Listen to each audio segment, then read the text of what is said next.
Yes परिहार channel में आपका स्वागत है। आज की इस वीडियो में हम बात करेंगे शिक्षक भर्तियों की, खास तौर से बीपीएससी तैयारी 5 तैयारी 4 की।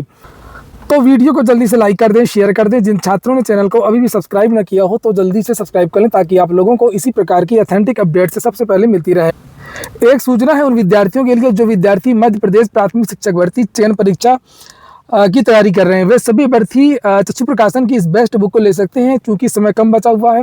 परीक्षा की तारीख घोषित ही कर दी गई है। 31 अगस्त को आप लोगों की परीक्षा होनी है। तो यहाँ पर जिस प्रकार के प्रश्न इस परीक्षा में पूछे जाते हैं उस प्रकार के प्रश्नों का समावेश किया गया है। ये प्रैक्टिस सेट की बुक है। इसमें 25 प्रैक्टिस सेट आपको मिल जाएंगे और 24 से 50 से ज़्यादा बहुविकल्पी प्रश्न देखने को मिलेंगी। सभी प्रश्नों की विस्तृत व्याख्या भी आपको देखने को मिल जाएगी। चक्षु प्रकाशन की MP वर्ग 3 प्राथमिक शिक्षक भर्ती चयन परीक्षा की और भी पुस्तकें आती हैं। जैसे अभी आप प्रैक्टिस सेट देख रहे थे, अलग अलग सब्जेक्ट की बुक्स भी आती हैं। जैसे यहाँ पर ये हिंदी के देख रहे हैं, इसी तरीके से इंग्लिश और गणित का। इनकी भी लिंक मैंने डिस्क्रिप्शन बॉक्स में उपलब्ध करा दी है। अगर आप लोग चाहें तो इनको भी ऑनलाइन मंगवा सकते हैं और अपनी जो तैयारी है वो मजबूत कर सकते हैं। सबसे पहली जो सूचना है वो बीपीएससी की है, तैयारी 4 तैयारी 5 की। और उसके बाद हम लोग बात करेंगे DSSB से जो आज वैकेंसी आई है उसकी। तो नीतीश कुमार के ऑफिशियल ट्विटर हैंडल से ये ट्वीट हुआ है, जिसे यूपी के छात्रों को झटका लगेगा और बिहार के जो छात्र वो खुश होंगे। लिखा है, नवंबर 2005 में सरकार बनने के साथ ही हम लोग शिक्षा व्यवस्था में सुधार के लिए लगातार काम कर रहे हैं। शिक्षा व्यवस्था के सुदृढ़ीकरण हेतु बड़ी संख्या में शिक्षकों की नियुक्ति की गई है।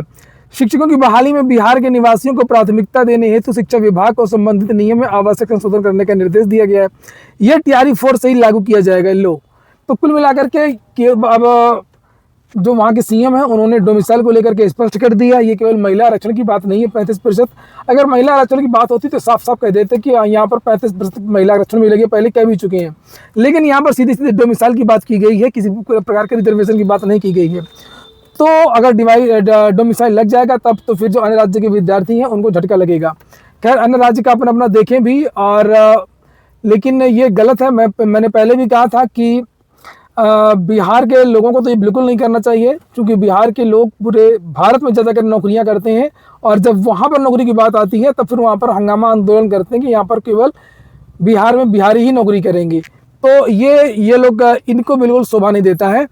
और इस देश में एकल नागरिकता है, किसी भी विद्यार्थी को कहीं पर भी रहने का, पढ़ने का, रोजगार करने का अधिकार है। तो वो होना चाहिए था, लेकिन दुर्भाग्य है कि इस तरीके की चीज़ें की जाती हैं। बहुत सारे राज्य करते हैं, एक राज्य बिहार ही नहीं है। अब चूंकि वहाँ चुनाव लगा हुआ है, अब चुनाव में यही है कि भाई अगर आदमी नौकरी दे रहा है कि हमको वोट मिलेगा, तो नौकरी में भी वहाँ पर विपक्ष इसको मुद्दा बना रहा है कि भाई नौकरी तो आप दे रहे हो लेकिन नौकरी मिल किसको रही है। हालांकि ये भूल है।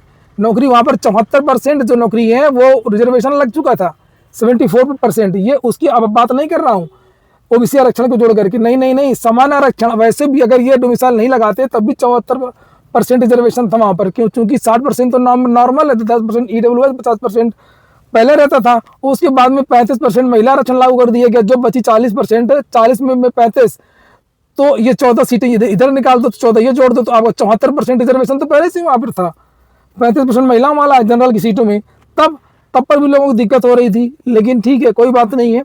और अब ये अगर बिहार ने लागू कर दिया, उत्तराखंड ने पहले ही लागू कर दिया है, झारखंड भी कई तरीके से रोकता है, मध्य प्रदेश में रोजगार रजिस्ट्रेशन दुनिया भर का हर राज्य ने कर रखा है। अब समय आ गया कि अब उत्तर प्रदेश को भी डोमिसाइल लागू कर देना चाहिए। अगली जो सूचना है वो DSSB की वैकेंसी है। DSSB से एक वैकेंसी आज आ गई है, जिसे आप लोग देख सकते हैं। 18 अगस्त से आवेदन करना है, 16 सितंबर से तक आवेदन कर सकते हैं। DSSB से एक और वैकेंसी चल रही है जिसकी लास्ट डेट 7 तारीख है। उसमें भी कुछ इसी प्रकार के पद हैं, स्टोर कीपर, बाबू, क्लर्क वगैरह के। और ये दूसरी वैकेंसी है। और ये यहाँ पर पद देख लीजिए किस प्रकार के पद हैं। Statistical clerk, assistant public health inspector, mason, assistant security officer, junior draftman, technical supervisor, और ये क्या है, बैलिफ, नायब तहसीलदार, assistant account officer, senior investigator, programmer, surveyor. और कुल 34 प्रकार के पद हैं। Conservation assistant, assistant superintendent, stenographer, assistant librarian का भी इसमें पद है। लाइब्रेरियन के एक और पद है, junior computer operator, chief accountant, assistant editor, sub editor, head librarian. ये देखिए, caretaker, forest guard, trainer, graduate teacher, special education teacher, music teacher, junior engineer, electrical mechanical, inspecting officer और senior laboratory assistant, accountant, assistant storekeeper, work assistant, UDC, technical assistant और pharmacist की vacancy आई है। तो 34 प्रकार के पद हैं, 34 प्रकार की इसमें योग्यताएं होंगी। हर पद के लिए अलग योग्यता होंगी। तो मैं इसको टेलीग्राम चैनल में डाल देता हूँ, तो आप लोग योग्यता वगैरह देख लीजिए, विस्तृत अध्ययन कर लीजिए। टेलीग्राम चैनल तो आपको वैसे भी मेरा ज्वाइन कर लेना चाहिए था, वहाँ पर इस प्रकार के नोटिफिकेशन पहले ही भेज दिए जाते हैं। ये हो गया आज का वीडियो। पूरे वीडियो सुनने के लिए बहुत बहुत धन्यवाद। और इस नोटिफिकेशन को देख करके अगर आपके अंदर योग्यता है तो आवेदन कर सकते हैं।